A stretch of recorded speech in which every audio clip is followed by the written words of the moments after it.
This is the place where I live. मैं जब सिर्फ 3 साल का था, मुझे मेरे पिताजी ने स्टेज पे चढ़ा दिया था एंड बस उसके बाद से मैं कभी उतरा ही नहीं स्टेज से. And according to the order, I should introduce myself first, right? But before introducing myself, I want to introduce to you one manifestation that I am standing on the stage of TEDx and saying, "Hi, my name is Dhananjay Joshi, and I'm not doing this purposely. And I'm an artist. I'm an art servant. I serve faith, hope, belief, love, emotions through my craft. And my basic and the most important element is storytelling. I think we all are a hero, a heroine of our own stories, right? मैं एक तरीके से इस story में एक hero को देखता हूँ और एक माध्यम, एक मीडियम को देखता हूँ. अब वो कौन है, वो आपको आगे पता चलेगा. So guys, मेरा जन्म एक बहुत ही आर्टिस्टिक फैमिली में हुआ. The whole family was musical.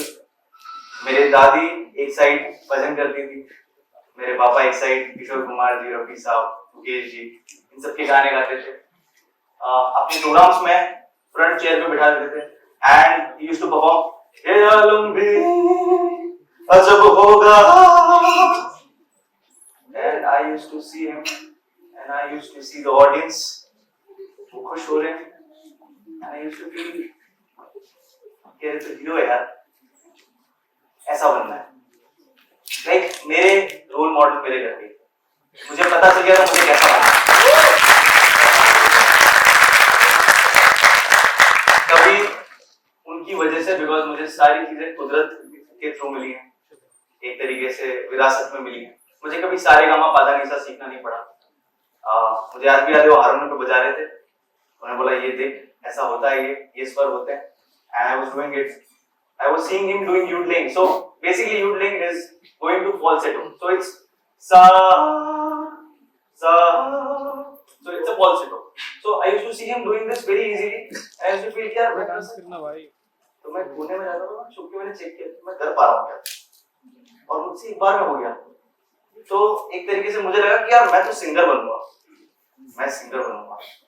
मैं बड़ा हुआ, थोड़ा सा मैच्योरिटी आई.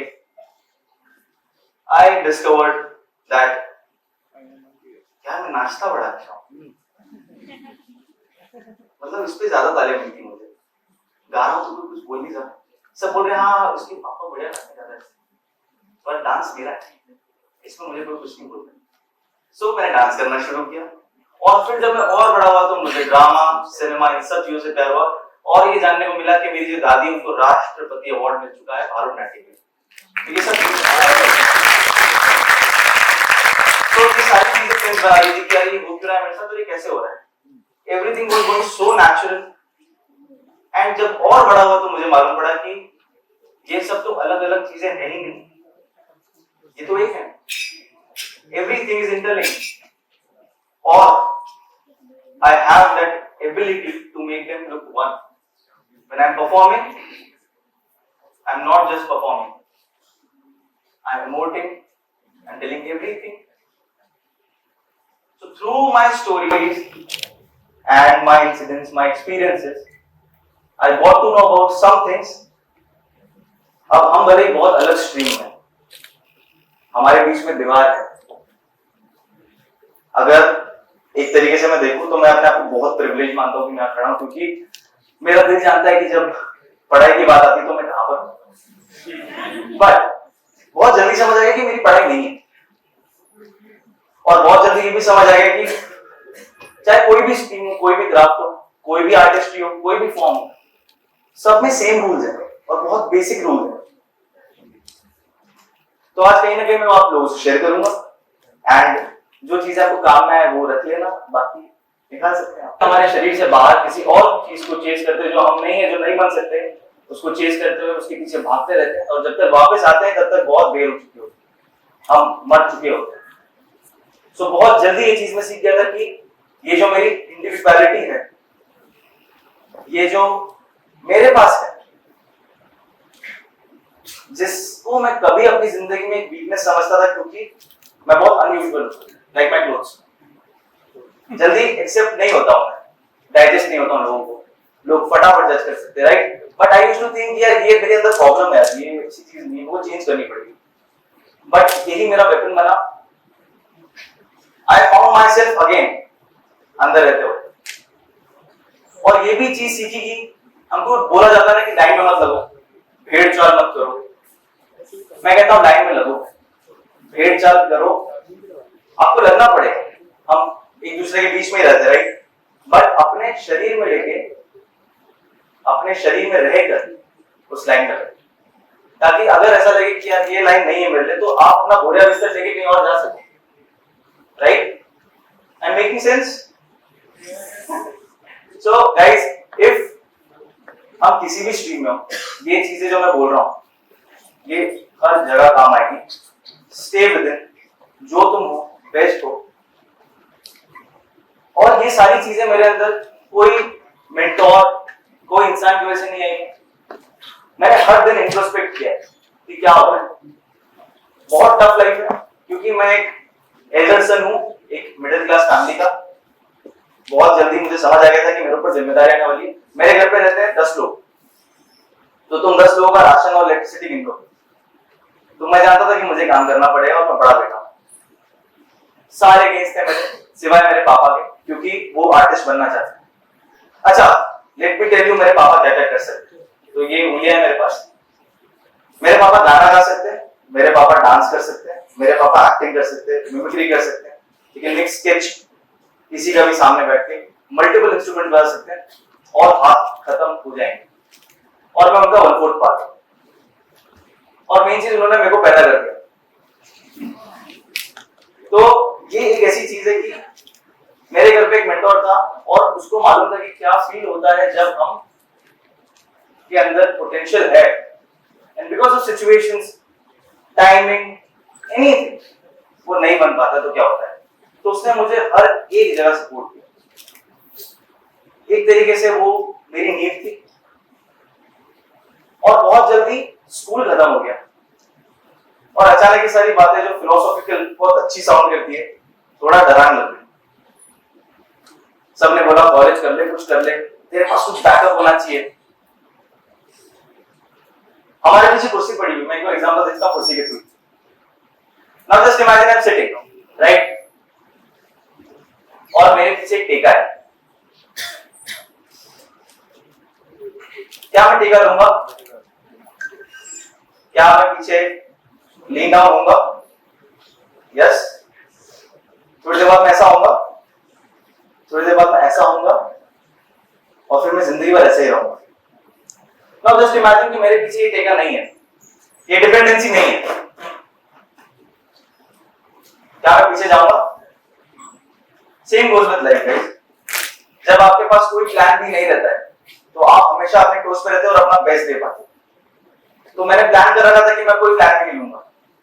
मेरा यही प्लान है, चाहे मैं आज सक्सेस पाऊं, कल पाऊं, बट मैं करता रहूंगा। मैंने अपने माँ बाप से, अपनी फैमिली से मोहलत मांगा कि मुझे सिर्फ 3 साल दे दो।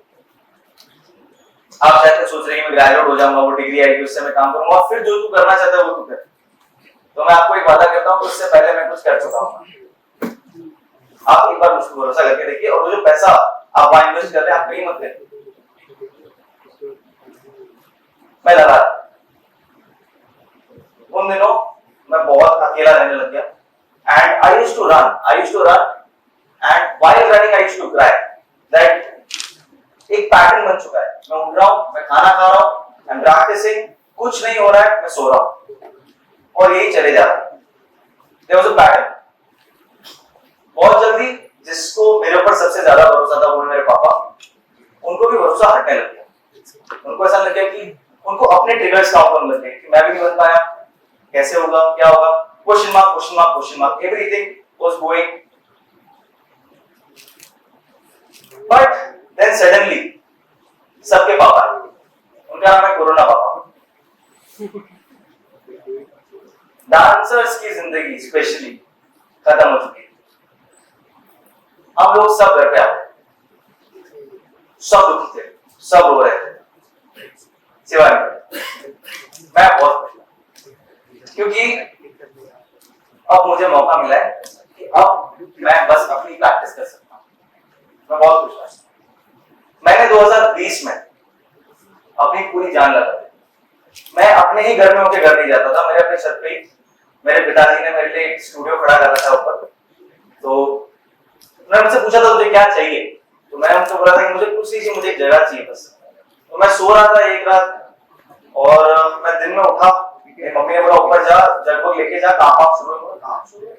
ऊपर गया तो देखा कि पापा ऐसे कांच के सामने खड़े बोल रहे थे कि सही लग रहा है, ये लाइट देख यहाँ तेरे ऊपर आई, सही लग रही सब। मैं वाज लाइक पापा। सो एक तरीके से ब्लेसिंग है वो बंदा मेरी लाइफ में। Okay, coming back to the story. So I used to eat tiffin ऊपर ले जाके, वहीं सोता था कांच के सामने, उठता था, उठते ही प्रैक्टिस, आई वाज स्लीपिंग, यही चीज चल रही थी। एक साल निकल गया और मैंने अपनी दुकान में रिसोर्सेज भरे कि जैसे ही मार्केट खुला मैं बेचूंगा। पर जब मार्केट खुला तब ऐसा कुछ भी नहीं हुआ। I felt hopeless, helpless. I was done. मैंने सोचा था कि अब हो गया बस। सेकंड वेव तक पहुंच गए हम लोग, और ये वेव्स और कोरोना के बारे में इसलिए बात कर रहा हूं क्योंकि इससे बहुत कुछ जुड़ा है हमारी फैमिली से, क्योंकि उस दौरान मेरे पापा डेथ बेड पे आए। उनको हो गया, ऑक्सीजन का रेट हो गया कुछ 80, देन 75 और नीचे चला गया, आईसीयू में थे। मैं कोरोना वार्ड में था उस समय। कोई भी उस जगह पे नहीं जाना चाहिए, मेरा दुश्मन नहीं। इट्स अ हेल्प, क्योंकि आपके आंखों के सामने लोगों को एक ऑब्जेक्ट की तरह कपड़े में लपेट के फेंका जा रहा है। हर दिन आपके सामने मौतें हो रही हैं, बहुत ही कम एज लोगों की, और वहां पे आपके पापा एडमिट है। सो आई यूज्ड टू मोटिवेट अंदर जाके कि सब ठीक हो जाएगा, कुछ नहीं पापा, मस्त तो आप। और मैं बाहर निकल के रोता था चटाई पे लेट के। जब हम खाना नहीं आते थे तो खाना भी भूख से देते थे, क्योंकि किसी को टच नहीं कर सकते थे। So I was there for like good 15 days. और मेरे अंदर उबाल आ रहा था कि अब क्या। उस समय मैंने सोचा कि डांस मैं छोड़ रहा हूं, क्योंकि मुझे डांस छोड़ना पड़ेगा। शायद तक मुझे यहाँ से अकेले जाना पड़ेगा घर, और वहां पर 10 लोग जो इन्होंने रोल निभाया, अब मुझे रोल निभाना पड़ेगा। ऐसी चीजें चलने लगती दिमाग में। एंड मुझे एक कॉल आता है उस समय that hey Dhananjay, we are calling from Frames Production, it's from Dance Plus, and we love your personality, and it's unofficial but you can dance in front of Remo D'Souza. When are you coming? Yeah, and I said I'm not coming because I was not in the state. मैंने phone रख दिया। 15-25 miss call, मुझे calls पे calls कर रहे हैं, मैं नहीं उठा। उस समय ट्रू कॉलर था मेरे फोन में, तो एक फोन आया, उस पे लिखा था बिनी, he is the producer of the show. तो मैंने बोला कि ये नहीं हुआ है, ऐसा कॉल नहीं आया मेरे को। तो मैंने कहा उठाया, बोले धनंजय क्या हुआ? अच्छा तेरे बाल बड़े ना अभी? मैं बोला हाँ सर बाल बड़े। अच्छा यार तू आजा। बोला सर सर ऐसा ऐसा ऐसा सब कुछ हो रहा है। मैंने सब कुछ समझा। मैंने बोला टेक योर टाइम, आराम से। अगर किसी को ऐसा लग रहा है कि यार यार मैं भी तो ऐसा हूं यार, मैं भी तो ऐसा सोचता हूं, ये मैं भी ऐसे करता था, मैं भी बन सकता। जब वो मैं भी बन सकता हूं किसी के अंदर आ गया तुम्हारी वजह से, इट मींस आप राइट ट्रैक पे हो। सो अगर हम धोनी को देख के आज बोलते हैं ना कि यार इज वेरी अनयूजुअल राइट, वो उसके पास टेक्निक नहीं है जितनी दूसरे लोगों के पास है, बट आज वो लेजेंड है। हम ज्यादा रिलेट होते हैं उससे, क्यों होते हैं? Because of story, because how he is. ये जो भी मैंने बताया इसको मैं नाम दूंगा कि ये तो ओके ही रहेगा। क्या नाम इसका? ये तो ओके ही रहेगा। अब ये क्यों मैं बोल रहा था बताओ। आपको शायद तक अभी तक स्टोरी सुन के, मेरे एक्सपीरियंसेस सुन के लग रहा होगा कि मैं हीरो और माध्यम मेरे पापा है, राइट। अब मैं आपको इसका एक पर्सपेक्टिव दिखाता हूँ, ये मैं इसको बहुत मानता हूँ। ध्यान से सुनिएगा। एक गरीब फैमिली में एक आर्टिस्ट पैदा हुआ, उसको भगवान ने हर एक कला की चीजों से नवाजा, हर एक खूबी दी। वो बड़ा हुआ, because of things, situations, money, society, वो नहीं बन पाया। आज हम इतने छोटे छोटे यार, एक एग्जाम में कुछ नहीं होता तो हम कैसे डिप्रेस हो जाते हैं, हम भगवान को कोसने लग जाते हैं, हम प्रे करने लग जाते हैं कि कुछ हो जाए यार। जस्ट इमेजिन उस इंसान ने अपनी लाइफ बुढ़ापे तक ऐसे ही निकाल दी, उसमें कितनी तड़प होगी। वो जब भगवान से मांगता हो तो क्या मांगता हो, वो क्या बोलता हो, कुछ तो बोलता हो। तो फिर उसका बेटा पैदा हुआ, वो देखा कि अरे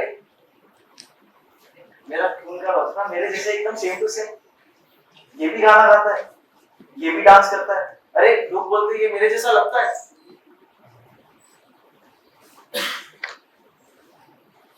ये सेंस आपको बनते हुए दिख रहा है कुछ, क्या हो रहा है मैं बताता हूँ क्या हो रहा है। ये मेरा सपना पूरा नहीं हो रहा है, ये किसी का सपना है, ये किसी की तड़प है, जिसके लिए मैं आया हूं, मैं माध्यम, वो हीरो है, और ये होके रहे और ये होगा।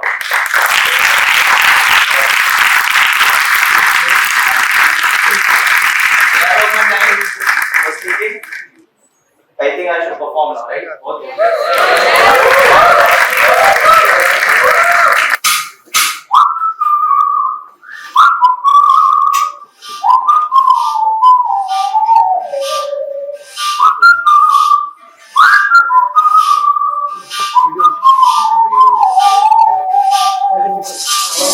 कभी न रुकता रे, कभी न थमता रे, जो देखा उसे खुशियों की ठोकर मारे। पलकों की हमनिया नैनों की गारे सारे, धड़कन की रिदम पे ये पता जाए गाने प्यारे। थोड़ा न समझो ये चालू खिलाड़ी है बड़ा बड़ा,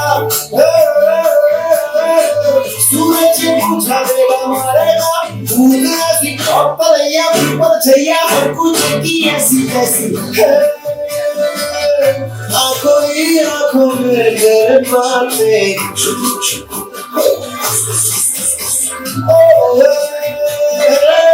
बाबा की नदी में खाएंगे।